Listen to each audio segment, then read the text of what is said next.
Growing up in the state of New Jersey, a part of a New York Giants Green Bay Packers split household, I've always found myself in front of the TV watching the Giants play on Sundays.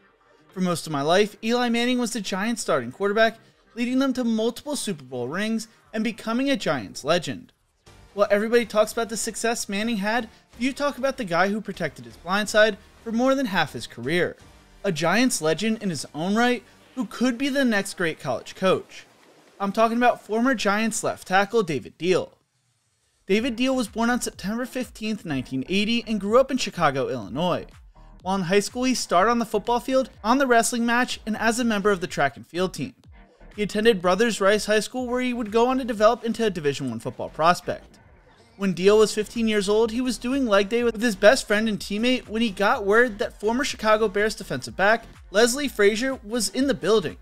Diehl, a Bears fanatic who knew Frazier was on the famed 1985 Bears team, sought out Frazier and finally got to meet Illinois' new secondary coach. He told Frazier the next time he came to visit, he needed to bring the '85 Super Bowl ring. Later that night, Diehl was out for a run by Tally's Corner on the south side when a car pulled up slowly behind him. He was immediately wary, but it was Frazier, who had been visiting other schools in the Chicago area and recognized the young lineman. They got to talking again, and the coach came away so impressed with Diehl's attitude that he told Illinois head coach Ron Turner, "We can't let this kid leave the state." That they didn't, as Diehl would choose to attend Illinois. He redshirted as a freshman and played in 6 games in 1999 as a member of the field goal and extra point unit. In 2000, he played in a reserve role, playing in every game at right guard, finishing with 15 knockdowns on 43 plays. In 2001, he saw action at both guard and tackle, registering 56 knockdowns as a participant in 385 plays for an offense that gained 5,041 yards, as the line allowed only 16 quarterback sacks. In 2002, he started every game at left guard, registering 91 knockdowns, helping the offense record their first 1,000-yard rusher and 1,000-yard receiver in the same season since 1984. He was also a recipient of the Right Commitment to Excellence Award, presented to Illinois' best player who dedicated himself to academic excellence despite obstacles faced during his collegiate career. He was also named second team All-Big Ten. While in college, Diehl learned under one of the top offensive line coaches in the nation, Harry Hiestand, who is now at Notre Dame. Diehl told The Athletic, "The one thing about offensive line coaches is you really don't know them until players start getting drafted and start getting recognized." And that is one of the big things that happened for Coach Hiestand at Notre Dame. Any senior starter that played for us at Illinois either got drafted or had an NFL contract and at least had an opportunity to play in the NFL. That shows you the respect of the techniques, the fundamentals, and the coaching that anybody has received from Coach Hiestand. He always remembered the acronym SCORE. S is for self-discipline, your habits and rituals. C is for concentration, making sure that each and every play is specific and different from the other one. O is for optimism. When you can lean on your habits and rituals, there's no need to have negative self-talk or any doubt. As for R and E, relax and enjoy yourself, because that's when you're in the zone. Diehl would go on to be drafted by the New York Giants in the 5th round of the 2003 NFL Draft and started as a rookie, becoming the first Giant to start all 16 games since Mark Bavaro in 1985. In 2005, he played guard and right tackle, helping Tiki Barber rush for a franchise record 1,860 yards and Eli Manning throw for 3,762 yards. He made the Pro Bowl in 2009 and moved to left tackle in 2010 after the release of Rich Subert and Sean O'Hara and the signing of David Bass. At that point, he had started every game of his NFL career until he suffered a partial dislocated hip and tore his hamstring that season. During the 2011 season, Diehl helped lead the Giants to another Super Bowl appearance, beating the Patriots 21-17.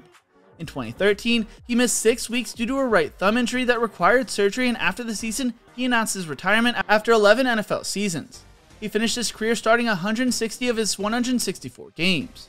Since his retirement, Diehl has made stops with Fox, CBS Sports, and SiriusXM as a broadcaster analyst.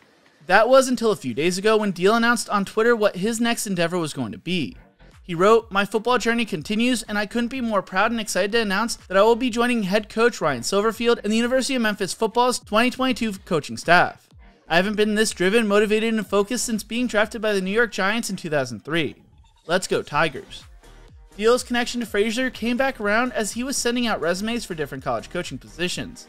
According to The Athletic's Bruce Feldman, Diehl had been targeting Memphis as a potential destination. He had spent countless hours studying the film of draft prospects from linemen to backs and was intrigued by the Tiger system after breaking down Memphis product Antonio Gibson and Kenneth Gainwell. He'd also noted that head coach Ryan Silverfield had strong offensive line roots and had developed a group that had been a Joe Moore Award semifinalist. Giving the reverence Steele had for Moore, that also caught his eye. Another plus, Tigers' own line coach Jim Bridge worked at Duke for David Cutcliffe, who had been a mentor for Deal's close friend Eli Manning. But what Deal also didn't know was that Silverfield had coached with Frazier for several years with the Minnesota Vikings. Deal still has every notebook, playbook, and game script from every opponent. That knowledge base and how he can break down teams is one he believes will benefit the Tigers. Deal's goal is to become an offensive line coach in 3 years, ideally at the same college where his daughter Addison will be attending when she is a freshman in 2025. Deal's decision to pursue a career as a college coach comes at a time when many in the profession have talked about leaving the college ranks for the NFL because of the burnout associated with a year-round recruiting cycle. Deal wanted to be able to help young players develop and achieve their goals to make it to the league, and that is why he is choosing to coach college football. Memphis head coach Ryan Silverfield told The Athletic, "Most people call me and say, how do I get to the NFL? This was the unique thing, and it shows where his heart is.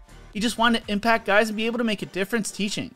In college football, you can help an 18 to 22-year-old on and off the field. In the NFL, he knew it was more about strategies."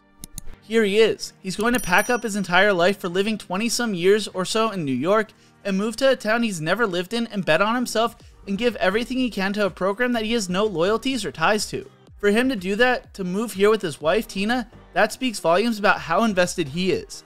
He originally thought Deal was trying to get in a coordinator position, but still decided to sit down with him. Turns out that was not the case, as Deal was just trying to get an opportunity to coach.